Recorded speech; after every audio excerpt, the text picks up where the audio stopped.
Welcome everyone. Today we have our another new episode and we will discuss on AI role in driving global economic transformations. We have our world famous speaker, Mr. Rob Enderle. Thank you for joining today's sessions. Mr. Rob, what you want to discuss about this question, how can AI technologies be leveraged to reduce economic inequalities between developed and developing nations? And what policies could accelerate this process? Sure.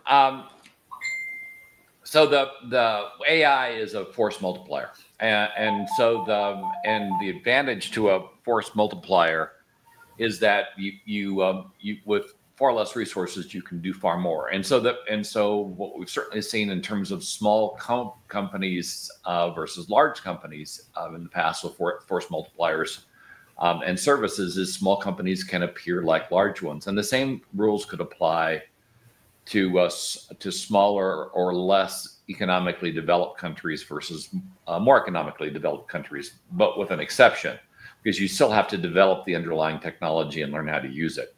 And so often the case is with an economically poor country is their ability to fund, staff, and operate these advanced technologies is somewhat limited because the education level isn't as high. The resources aren't as prolific. There aren't as many resources, and the folks aren't as proficient with the underlying technology. So that there becomes the difficulty. So for an emerging economy to use AI to catch up with a developed country, what they've got to do is they've got to jump ahead. And the advantage is because with a developed country, they've got to advance linearly. So they develop a particular technology, they deploy it, and then once that's deployed, they have to upgrade that technology. They have to migrate from one platform to the next. An emerging country doesn't have to do that. They can enter at the most advanced state, and they don't have to deal with the older technologies that they don't currently have. And as a result, in theory, they can move much more quickly, but they still have to make the investments and they have to come up to speed on the advanced technology at least as quickly as the advanced economies do. And there lies the difficulty is spinning up a country that is struggling with food delivery, medicine, clean water, and asking them to make the jump into advanced artificial intelligence. And the risk, of course, is you begin, because AI has a potential to displace human workers. The risk is you, rather than supplementing your workforce, you displace it, and that can create even more problems than you started off with. And so care has to be taken to bring up the population along with the technology, so that the one doesn't become obsolesced by the other, because that's just simply not sustainable. You've got a problem. You've got problems with regard to economic advancement, and if you displace the workers that you've got, you're just going to increase those problems. You're not going to dispel them.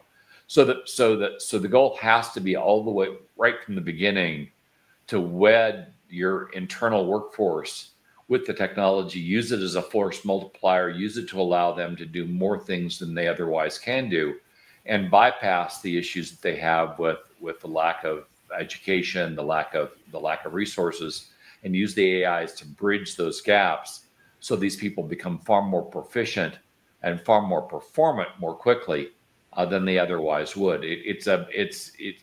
When you're behind, you've got to use force multipliers to reduce that lag, that behind, the nature of your being behind, and allow you to speed up and catch up with the more advanced country.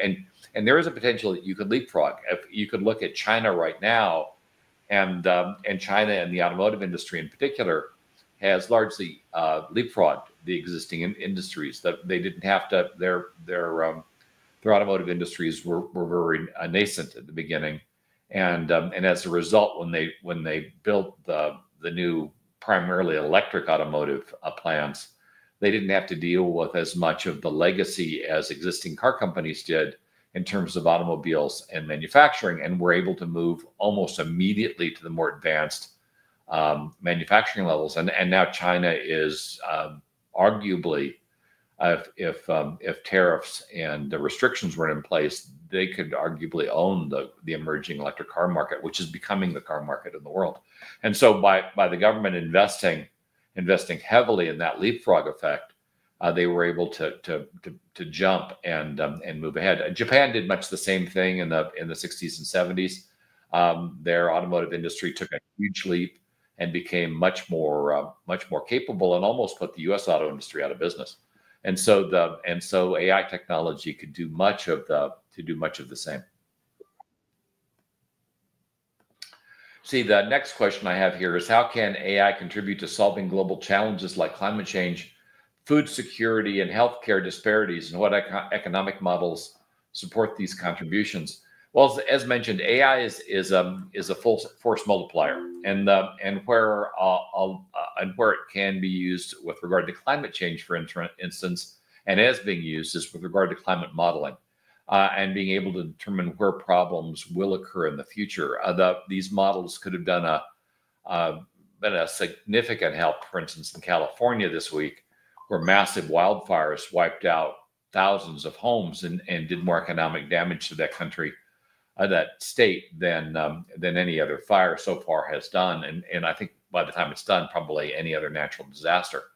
These models can identify problems early on, showcase where infrastructure needs to be modified, and allow for the building and creation of different structures that can better survive events like this. California is suffering from the fact that their homes were not built to survive wildfires. They were built to survive earthquakes, and wood is really good in terms of being able to survive earthquakes, but really bad in terms of being able to survive wildfires. And so California has a lot of wood structures, and those wood structures, at least in where the fires occurred in North LA, have been largely decimated. And so that by using AI to do modeling, you can determine the issues that are going to occur, build against that future problem, and prevent what occurred in California. Moving to food security, what AI can do is better handle logistics and make sure the food is delivered while it's fresh, and where you've got surplus, reallocated to areas where there are shortages. We have plenty of food to feed the world. Our problem right now with regard to food supply is logistics, and AI is really good with logistics. And with regard to healthcare disparities, AI can be used to provide healthcare capability in emerging areas that don't currently have healthcare. At CES this last week, they showcased. If you want to look, I'm on the one before that one right now. One down. With regard to healthcare disparities, they can be used to create automated medical facilities and handle remote doctors. Here in the U.S., we have something like 70 or 80,000 communities that don't have primary health care. And so they're looking at putting these automated doctor's offices into those communities, and allowing patients to go in, and then a remote doctor walks the patient through what they need to do, and the patient just attaches the different machines to their body to do the diagnosis, and then the AI and the doctor together come up with a diagnosis, and then a customized process of medical remediation, whether it's physical or drug related or whatever.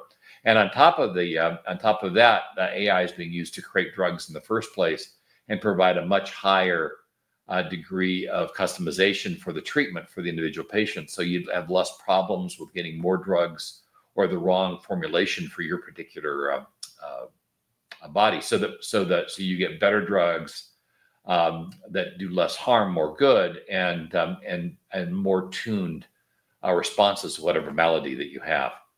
What are the potential risks and benefits of integrating AI into global trade, finance, and supply chain systems? And how can nations prepare for disruptions? Well, when you automate anything to this high degree, you get a problem with regard to speed. And we certainly saw that early on when we used early automation for financial trading. Things could get out of hand, that the automated traders could start building on each other and overreacting, and then you have a market crash driven by technology. what you need to have is you need to have off switches. You need to have people involved in the process. And so if you get something that starts to be a cascading failure, they can pull the plug and stop the cascading failure from becoming catastrophic. AI can do a great deal very quickly in terms of mitigating logistics problems, but it can feed upon itself, and we've certainly seen its ability to hallucinate and create its own data, and then make bad decisions based on that data. And so you do have to have a human someplace in the loop, eventually probably a secondary or tertiary AI that are focused predominantly on quality and looking for the operative AIs to start creating errors, and then move to mitigating those errors before they become catastrophic. So it's really critical that your mitigation methods can respond as quickly as the AIs respond and make decisions to assure that bad decisions are caught before they create catastrophic problems.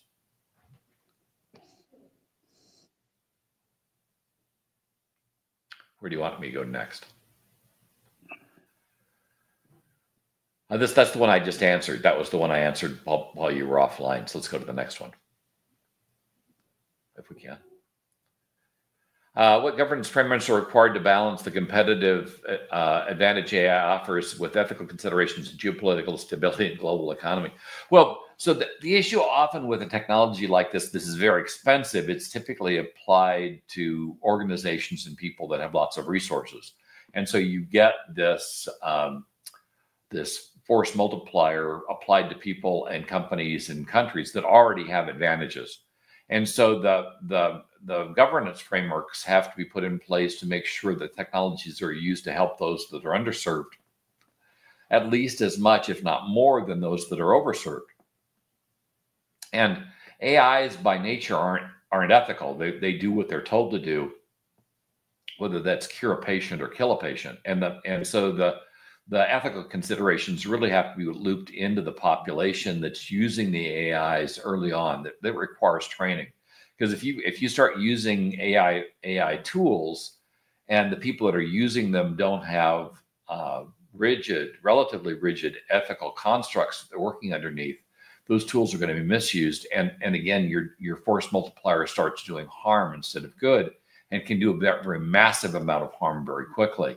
And so here's where education needs to step up and really ensure that there is a solid ethical base by those that are using and developing AIs, because if there's not, those ethical shortfalls will be built into the usage of the tools and into the tools themselves, and will be very hard to mitigate. And so this is a training problem that needs to occur, and needs to occur quickly. And we're nowhere near where we need to be to really mitigate those kinds of ethical problems going forward.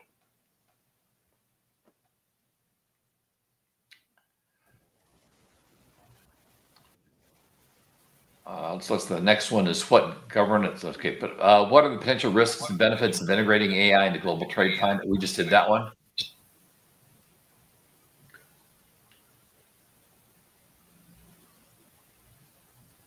We just did that one. I'll pick another.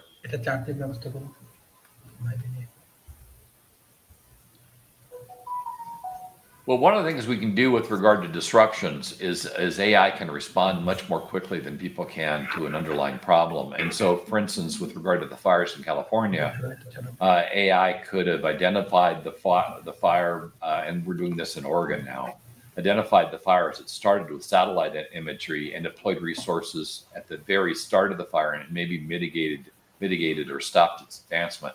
Now, that's a problem because right now we don't really have the firefighting tools that can fight a fire when you're dealing with, hurricane or tornado level winds at 90 and 100 miles per hour, which is problematic because it turns a fire into a blowtorch, and the fire can jump miles as a result. It makes mitigation very hard. But short of that, for a typical forest fire or typical wildfire, AI can be used to make sure that the mitigation tools are brought to bear much more quickly, and can much more effectively deal with the disaster before it turns into a catastrophe and becomes unmanageable, which is what happened in California this week.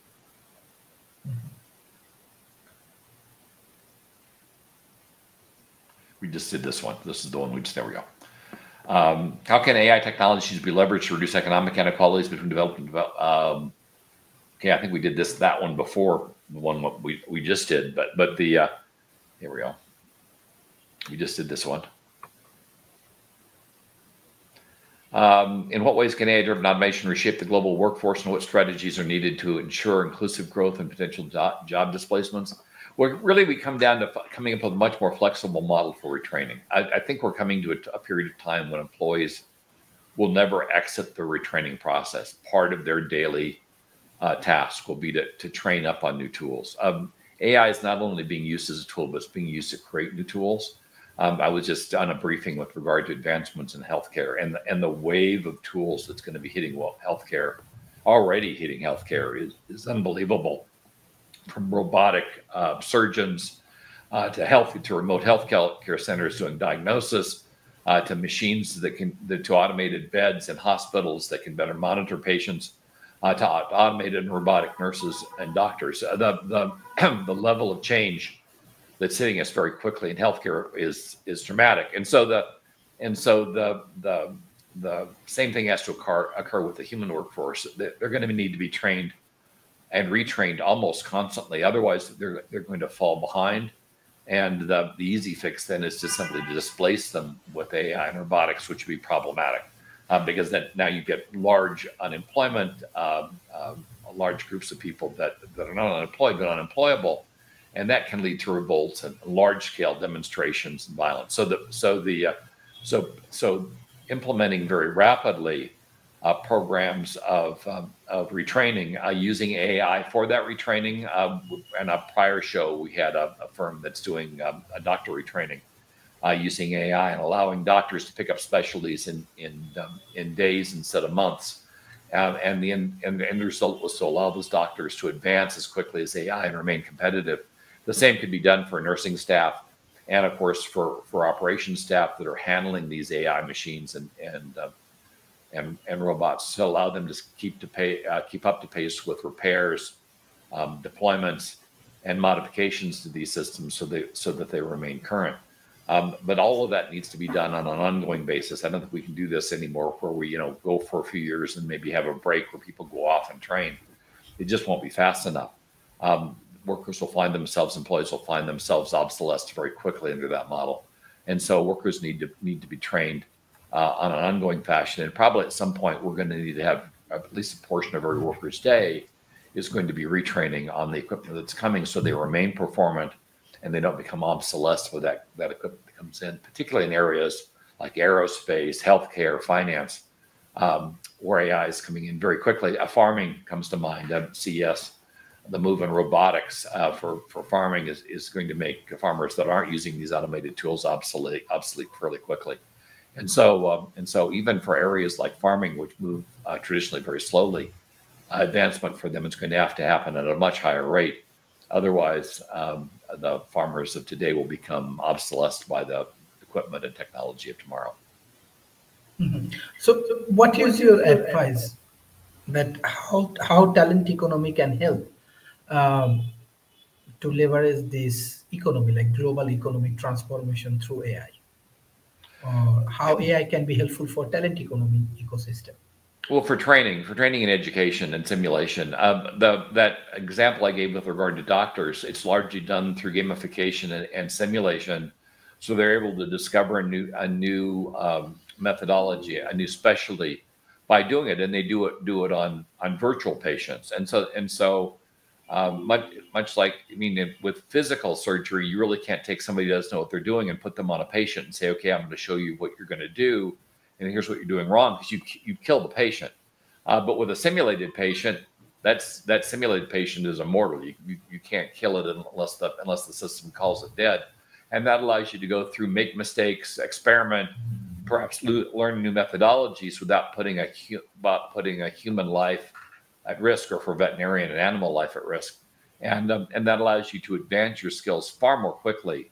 In fact, I imagine for medical training, given the speed we're advancing this area, the typical level of training where you go through university training for medical theory, and then you have your your residency before you become a doctor is going to be kind of obsolete because it just takes too long. Your initial training in university will largely be done through simulation, and then when you hit your residency, and you'll actually become a doctor, and that residency period will be shortened dramatically because you'll hit the ground far more capable than you otherwise would, and then you'll still have time while you're a doctor to train and retrain on the technology and to practice as you're asked to do more things, and as your field of expertise expands, because you're using that AI as a force multiplier and allowing you to do more things. And so it should alleviate to a large degree shortages of skills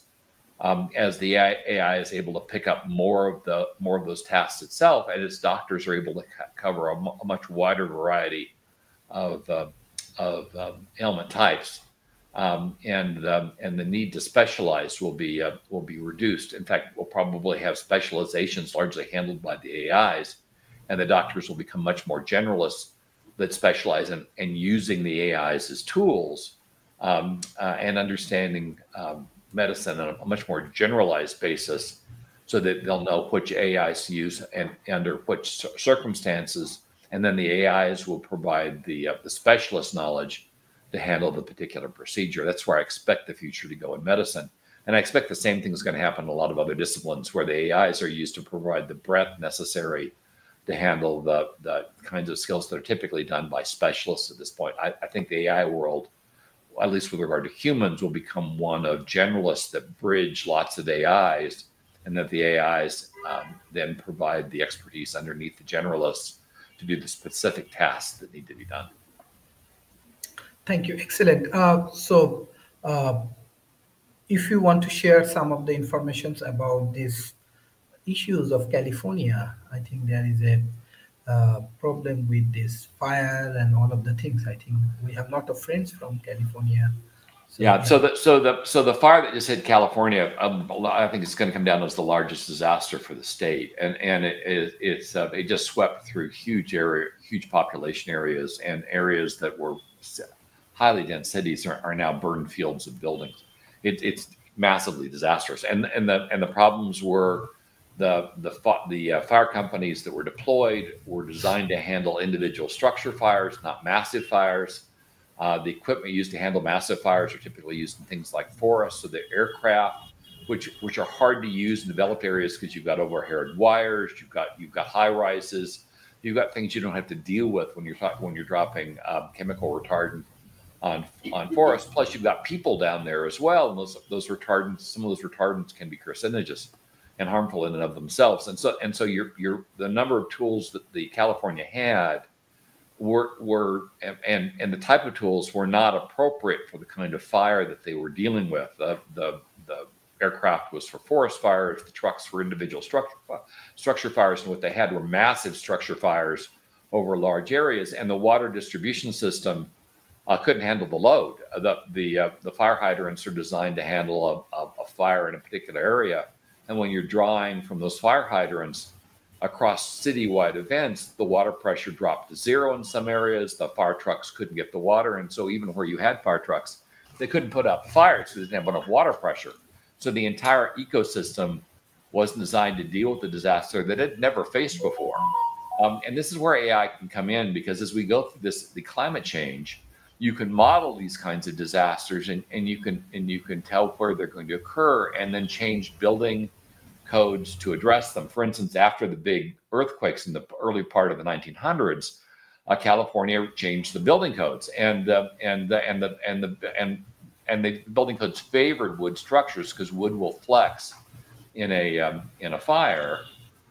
earthquake and not break, where cement buildings and brick buildings, which can better hold up in fires, will collapse in an earthquake. And so a lot of the structures in California were designed to withstand earthquakes, but were really bad, really weak against fires. And that came forward this time. I expect as we rebuild in California, they'll be using advanced technologies like 3D house building. They'll be using new cement formulations that are more flexible, and different kinds of reinforcements like hemp in the cement that can provide that flexibility, so the buildings can survive both fire and earthquakes in new structures and be built relatively quickly. Manufactured homes will now be used as well. Some of the manufactured homes, like Blue Homes here in the United States, are designed to handle both fires and high winds. I should say fires, high winds, and earthquakes. So we have the technology to rebuild better. It just with the AI models, we could have discovered we had a problem and better mitigated the problem. One of the issues, of course, we have is a lack of funding for infrastructure. And so while AI can point out where you're going to need more infrastructure, if you don't have the funding to put it in, you're still going to have problems. I still think at some point we're going to be moving to more of an arcology model, where you co-locate living, work, and support services into a single defensible structure. Because as we go through climate change, our difficulty is going to be just defending against the variety of threats these communities will be facing, and I think that's going to force an arcology approach, where we rebuild cities or more like large structures that are designed to withstand these weather events. Because as California just showcased, these kinds of fire events are very difficult to deal with the people spread out as far as they were, and the inability to deliver resources against tens of square miles of exposure. We do not have. Nobody has a system that can deal with the kinds of fires that California just experienced, which means you need to change the ecosystem so that the technology can address the exposure. And I think arcologies are really going to be the only mechanism that we can use to do that eventually. Thank you. What's your closing remarks for today's session?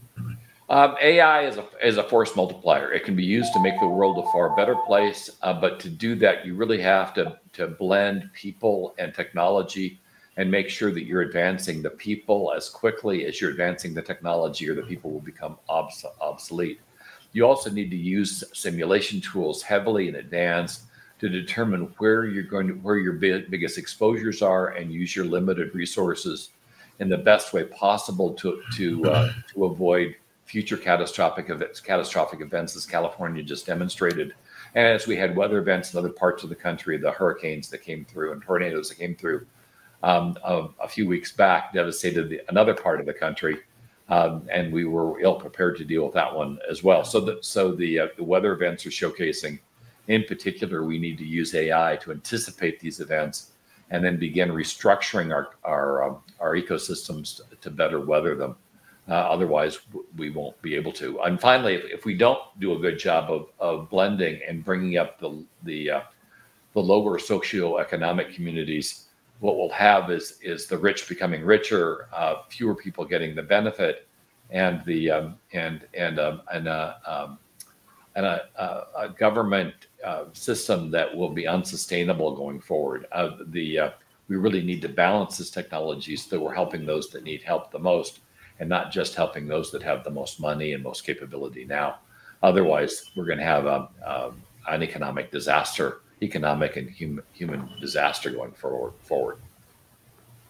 Thank you. Thank you for today's discussion. I'm sorry there are some technical issues because of electricity problem. And thank you for your continuous support for World Talent Economic Forum. I request all of our audience, please share our content as much as possible with your government agency, corporation, and social media. Thank you. Bye-bye and take care. Bye-bye.